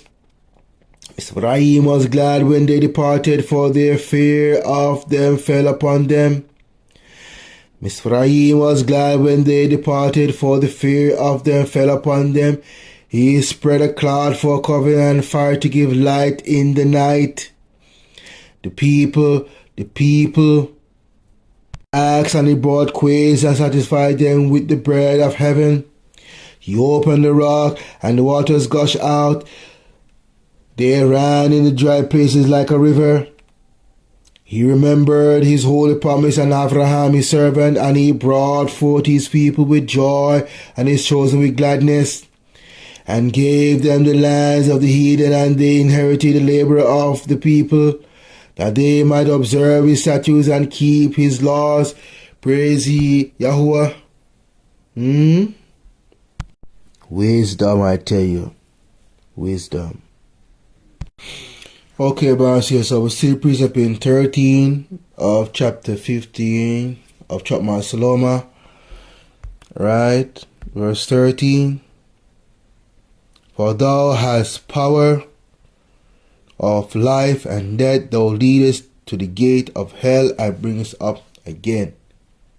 So we're going to use that for him, Deuteronomy 32, 35, 39, to continue to bring that out. To me belongeth vengeance and recompense, their foot shall slide in due time, for the day of their calamity is at hand, and the things that shall come upon them make haste. For Yahuwah shall judge his people, and repent himself of his servants. When he seeth that their power is gone, and there is none to shut up or left, and he shall say, where are their gods, their rock in whom they trusted, which did eat the fat of their sacrifice and drank the wine of their drink offering? Let them rise up and help you, and be your protection. See now that I am he, and there is no God with me. I kill and I make alive. I wound and I heal. Neither is there any that can deliver out of my hand. How excellent is my Eliyahu, the Eliyahu of Israel, Yahuwah, and the creator of the entire earth. Go bring that out some more with first Shemuel Rishon 2, 1-6. It's on the screen. Shemuel Rishon 2, 1-6. And Hannah prayed and said, my heart rejoiceth in Yahuwah, my horn is exalted in Yahuwah, my mouth is enlarged over mine enemies, because I rejoice in thy salvation. There is none holy as Yahuwah, for there is none besides thee, neither is there any rock like our Eliyahu. Talk no more so exceedingly proudly, let not arrogancy come out of your mouth, for Yahuwah is our Eliyahu of knowledge, and by him actions are weighed. The bows of the mighty men are broken, and they that stumble are girded with strength. They that were full have hired out themselves for bread, and they that were hungry see, so that the barren had borne 7, and she that had many children is waxed feeble. Yahuwah killeth and maketh alive, he bringeth down to the grave and bringeth up. So you see, multiple times the Most High said that. I kill and make alive. He said that in the Abraham. And he came back and said it again in Shemuel. I create good and I create evil. I, Yahuwah, do it all these things time and time again. The Most High tell you this. Yet still you talk against the Most High, not knowing that you multiplying judgment against you. Little by little. And sometimes all at once. Okay, we're going to Precept 16 of Wisdom of Solomon, chapter 16. Chokmah Shalomah 16, we're going to Precept 16. For the ungodly that deny to know thee were scourged by the strength of thine arm. With strange rains, hails, and showers were they persecuted, that they could not avoid, and through fire were they consumed. So we're going to use Exodus Shemot 9:20-23 to bring that out. Okay, brothers and sisters, Shemot 9:20-23. He that feared the word of Yahuwah among the servants of Pharaoh made his servants and his cattle flee into the house. And he that regarded not the word of Yahuwah left his servants and his cattle in the field, left his servants and cattle in the field. And Yahuwah said unto Moshe, stretch forth thine hand towards heaven, that there may be hail in all the land of Mizraim. upon man, upon beast, upon every herb of the field throughout the land of Mizraim. And Moses stretched forth his rod towards heaven, and Yahuwah sent thunder and hail, and the fire ran along upon the ground. And Yahuwah rained up hail upon the land of Mizraim. Judgment and wisdom, brothers and sisters. We're going to continue on. We're going to precept 17 and 18 of Chokmah, Shalomah, chapter 16. 17 and 18, brothers and sisters. 17 and 18. For which is most to be wondered at, the fire had more force in the water that quencheth all things, for the world fighteth for the righteous. For sometime the flame was mitigated, that it might not burn up the beasts that were sent against the ungodly, but themselves might see and perceive that they were persecuted with the judgment of Eliyahu. So we're going to use Judges 5:18 to 20 to bring those verses out. Okay, Judges 5:18 to 20. Zebulun and Naphtali were a people that jeoparded their lives unto the death in the high places of the field. So the high places are a place where they sacrifice. The kings came and fought. Then fought the kings of Canaan in Tanakh or Tainach by the waters of Megiddo. They took no gain of the money. They fought from heaven. The stars in their courses fought against Sisera. Zebulun and Naphtali were a people that jeoparded their lives unto the death in the high places of the field. The kings came and fought. Then fought the kings of Canaan in Tanakh by the waters of Megiddo. They took no gain of money. They fought from heaven. The stars in their courses fought against Sisera. So even the heavens fight against them. Tell them, man, the Most High and these people that serve other gods, man. Most High don't like that. Especially for you in Israel. That is why you continue to get punished till this very hour. Till this very hour, brothers and sisters. Till this very hour. Okay, brothers and sisters, verse 20 of Chokmah Shalomah chapter 16. Instead whereof thou feedest thine own people with angels' food, and didst send them from heaven bread prepared without their labor, able to content every man's delight and agreeing to every taste. So we're going to use Chapt 16 and 14 to bring that out. Okay, on the screen, Chapt XL 16, we're going to start from 13 to 14. And it came to pass that at even the quails came upon and covered the camp, and in the morning the dew lay round about the host. And when the dew that lay was gone up, behold, upon the face of the wilderness there lay a small round thing, as small as a hoarfrost on the ground. So our people in Israel did eat angel food with exotic taste. Most I love you in Israel, but do you love him? Are you willing to combat his laws, commandments, and statutes? All of Israel, not some? Many are called, few are chosen. Turn from your wicked ways, I tell you. Okay, brothers, we continue bringing out 20, verse 20 of Chokmah Shalomah chapter 16.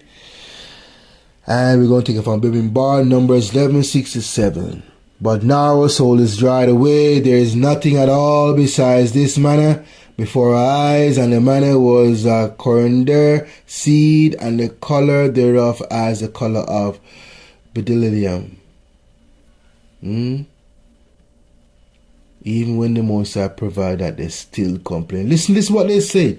But now our soul is dried away. There is nothing at all besides this manna try to belittle the man that the Most High give them. This is why, you know what I mean, the Most High use other nations. We continue to use other nations within the land we are scattered. And to utterly destroy some of us. Because we refuse to acknowledge the Most High. Little blessing, preparing your heart for the big blessing you're about to receive. But because you cannot acknowledge and receive and be satisfied with little that the Most High give you, to see your heart. Because sometimes the Most High don't give you everything at once, you know. He give you little by little to see what you would do with it, if you would be appreciative. If we acknowledge him and praise him for the little. So he could prepare your heart to give you the big things. But because many of you are ignorant and hatred of yourself and the king, you cannot see these things and you are stumbling block in your own life. Huh? Until now we're going to use Tehillim 78 and 25 to bring it out some more. On the screen. We're going to start from 23 to 25. Though he had commanded the clouds from above and opened the doors of heaven and had rained down manna upon them to eat and had given them the corn of heaven, man did eat angels' food. He sent them meat to the full. So it confirmed what Baby Boy said. You know what I mean? The round shape. He said that in Exodus, right? Small round thing as small as a hoar frost on the ground. That's manna. In Shemot, he said that in manna. He come back and then David in the Gus come back in Tehillim and confirm it was manna, angel food. Angels do eat because they are living entity. They do eat and they do drink. What say you on your false gods and angels? Do they eat? Do they drink? Do they walk? Even they talk? Do they smile? They get angry? Do they love? Do they hate? Do they have all these emotions and these feelings that is associated to a living entity, humans? Yet still you want to put those wicked idols and those who made them wicked as them and follow them over the true and living Eliel of Israel? Let's move on. Job 6, 28 to 31. They continue to bring out verse 20. Okay, everyone says on the screen, Job 6. We're going to start from 27 to 30. Yea, ye overwhelm the fatherless, and ye dig a pit for your friend. Now therefore be content, look upon me, for it is evident unto you. If I lie, return, I pray you. Let it not be iniquity. Yea, return. Again, my righteousness is in it. Is there iniquity in my tongue? Cannot my taste discern perverse things? Brothers and sisters? Okay, let's continue. We had verse 21 of Wisdom of Solomon 16. For thy substance declare thy sweetness unto thy children, and serving to the appetite of the eater, temper itself to every man's liking. So we're going to use Judges 6, 1 to 4 to bring that out. And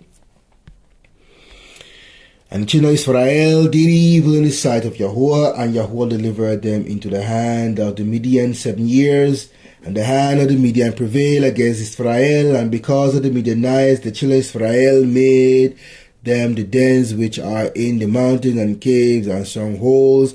And so it was when Israel had sown that the Midianite came up, and the Amalekites, and the children of the east, even they came up against them, and they encamped against them, and destroyed the increase of the earth, till thou come unto Gaza, and left no substance for Israel, neither sheep, nor ox, nor ass. How sad that is, all because you refuse to come unto the Most High and forsake your idols. I'm going to bring that out some more, brothers and sisters. We're going to use same Judges 19. We're going to start from 17 to 20. And when he came, and when he had lifted up his eyes, he saw a wayfaring man in the street of the city, and the old man said, Whither goest thou? Whence thou comest thou? And he said unto him, We are passing from Bethlehem, Judah, towards the side of the Mount Ephraim. From thence am I, and I went to Bethlehem, Judah. But I am now going to the house of Yahuwah, and there is no man that received me to house. Yet there is both straw and provender for our asses, and there is bread and wine also for me, and for thy handmaid, and for the young man which is with thy servants. There is no want of anything. The old man said, Peace be with thee. Howsoever, let all thy wants lay upon me, only lodge not in the street. Hospitality and wisdom.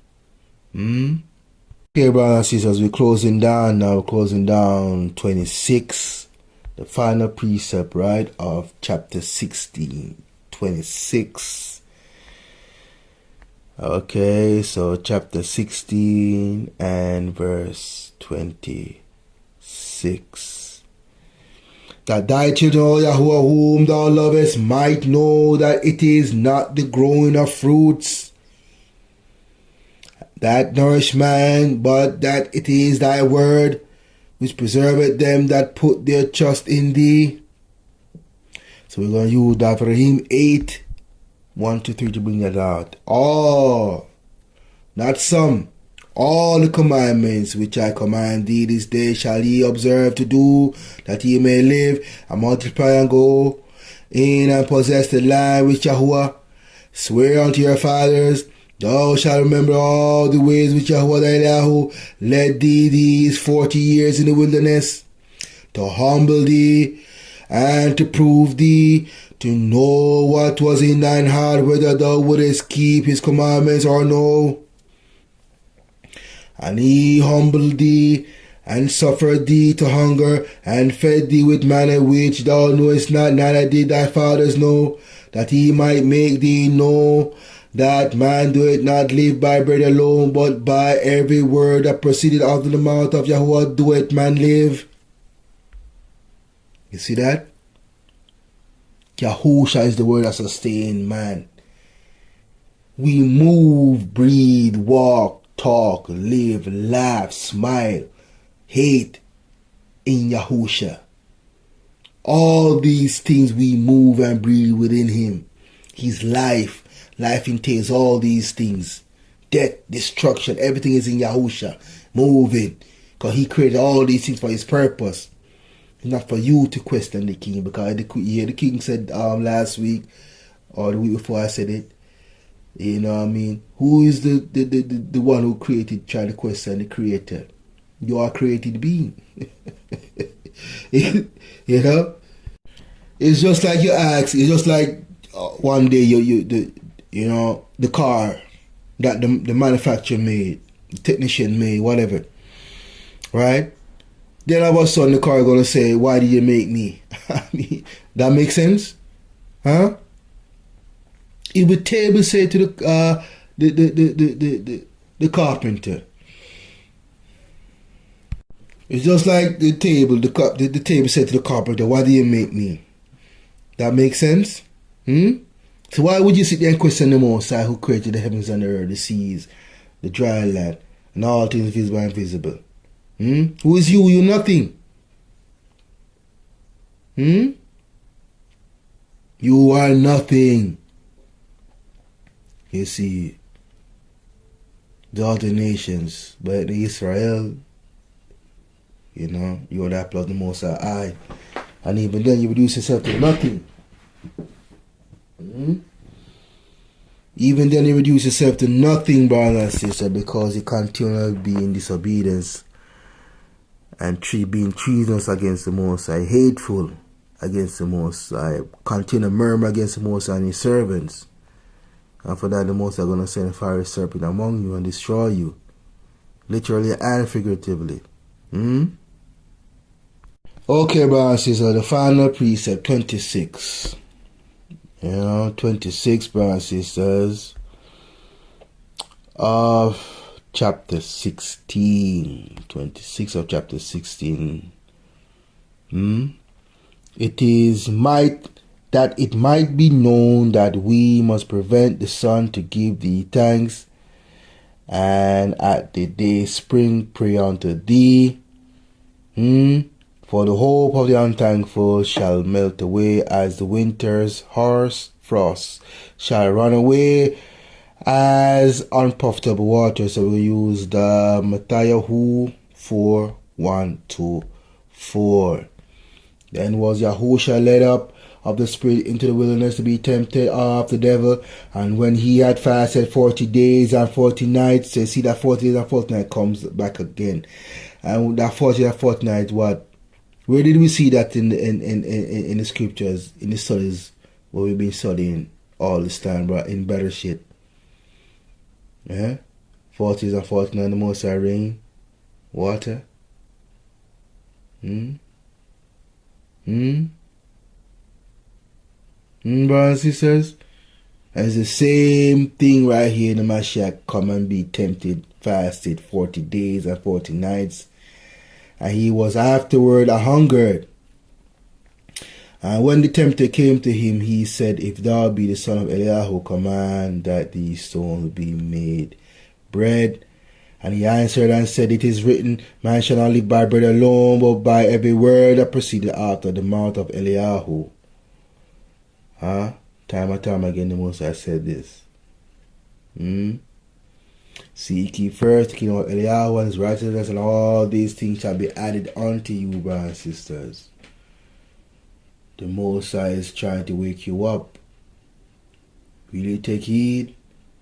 Scripture said, Choose ye this day whom shall you serve, Eliyahu or Mammon. Many of you already made your decision based on how you live your life.